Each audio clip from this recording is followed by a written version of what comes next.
Pues ahí está. Y a propósito de música antigua, vamos a hablar de música todavía más antigua porque en San Luis Potosí se celebra uno de los pocos festivales consagrados precisamente a rescatar estas sonoridades.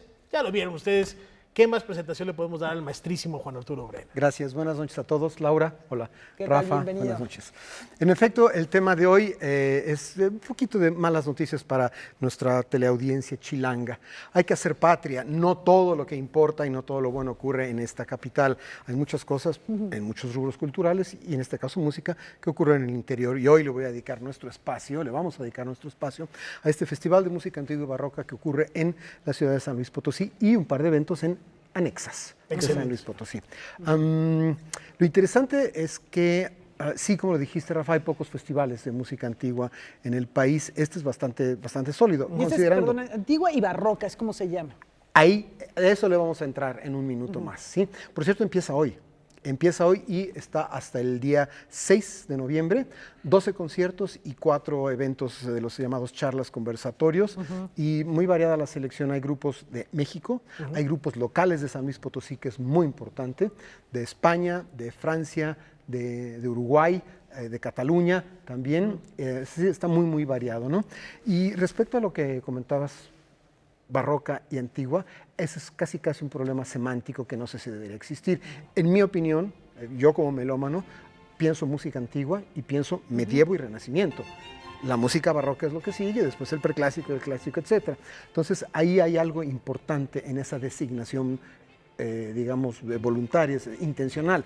Y es la siguiente: en general los grupos de música antigua que tenemos aquí, que no tienen tanta historia cronológica como los de Europa, algunos de Estados Unidos, se dedican sobre todo a la música barroca. Algunos sí se meten con el Renacimiento, y lo que es muy curioso es que lo que menos hay en nuestros conjuntos de música antigua es la música medieval. Pero muy poquito. Hay poquito de medieval, algo de Renacimiento y mucha música barroca.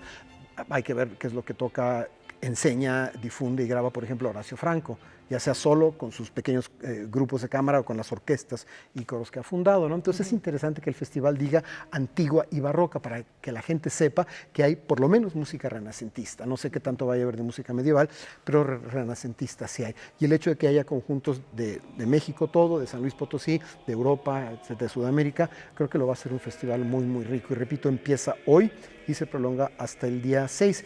Y lo interesante desde el punto de vista de dónde ocurre es que la dirección del festival se ha encargado de distribuir los conciertos en una serie de lugares muy emblemáticos, sobre todo de San Luis Potosí.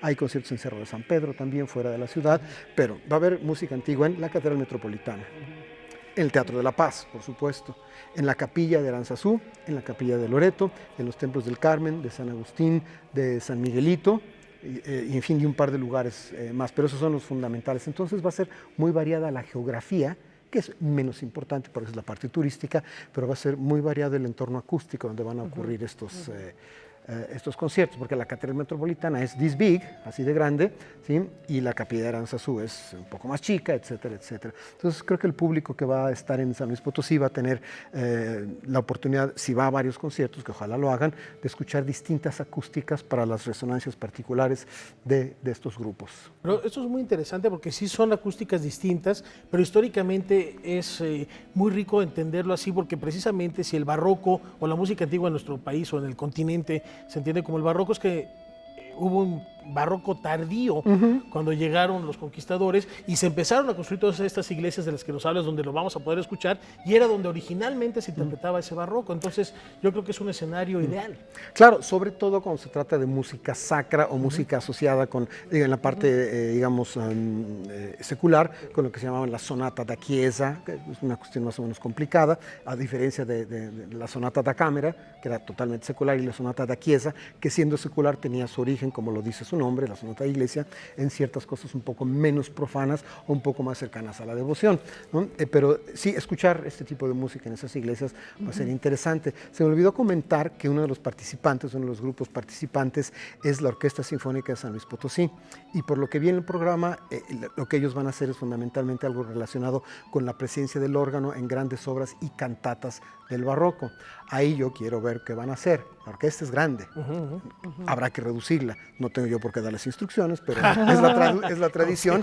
Y claro, el instrumental es completamente decimonónico, entonces me encantaría saber qué van a hacer para cuestiones de estilo, de interpretación, las técnicas de cómo tocar las cuerdas, cómo atacar los alientos, porque la orquesta es total y completamente moderna, ¿sí?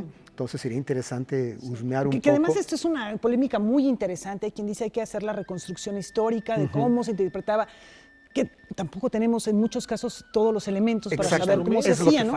Reproducir los instrumentos, en fin, y hay quien dice, bueno, pues no, hay que hacerlo con los elementos que hay en el mundo contemporáneo. Claro, en el caso particular de México resulta que tenemos, de entrada, en la base, tenemos una ausencia de una educación musical poderosa en general y una educación musical poderosa en particular en cuanto a música antigua. Estamos desprotegidos en comparación con los centros europeos y estadounidenses e incluso, por ejemplo, lugares como Argentina, donde tiene una tradición más amplia que la nuestra en la música antigua.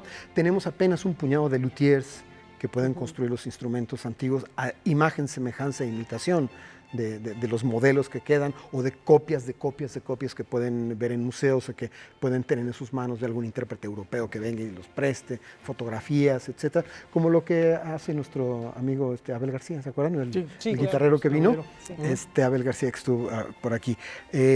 Entonces, faltan los instrumentos, falta el entrenamiento específico muy intenso para la música antigua, las cuestiones de estilo, etcétera, etcétera, y el hecho que existe este festival que comparativamente es amplio, 12 conciertos, con grupos que vienen de tan distinta latitud, etcétera, indica que hay un interés, que hay un esfuerzo.